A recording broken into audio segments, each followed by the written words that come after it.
நீங்க பாருங்க, இதுல உளவியல் அப்படின்றது அதிகமா சம்மந்தப்படும். நான் வந்து சொல்லுவேன், செவ்வாய் அப்படின்றது வந்து பார்த்தீங்கன்னா, உங்களுக்கு வந்து வீரம்னு சொல்லுவேன்.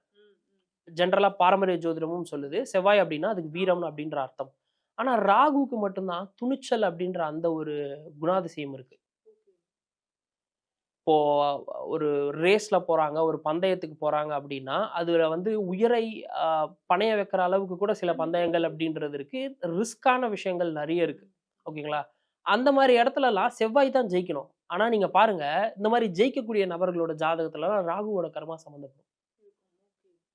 ராகு அளவுக்கு துணிச்சல் அப்படின்றது யாருக்குமே வராது. செவ்வாய்க்கு தைரியம் இருக்கும். ஆனா செவ்வாய் கூட சில விஷயங்கள் செவ்வாய் கர்மா கொண்ட நபர்கள் கூட சில விஷயத்த செய்யறதுக்கு பயப்படுவாங்க. அந்த அச்சம் அப்படின்றது இருக்கும். ஆனா துணிச்சலா எதையும் எத பத்தியும் கவலைப்படாம ஒருத்தர் ஒரு விஷயம் செய்றாரு அப்படின்னா, அதுக்கு ராகுவோட கர்மா தான் ரெஸ்பான்சிபிள். அண்ட் சிலர் வந்து சொல்லுவாங்க, இந்த தற்கொலை பண்ணிக்கிறதெல்லாம் வந்து கோழைத்தனம்.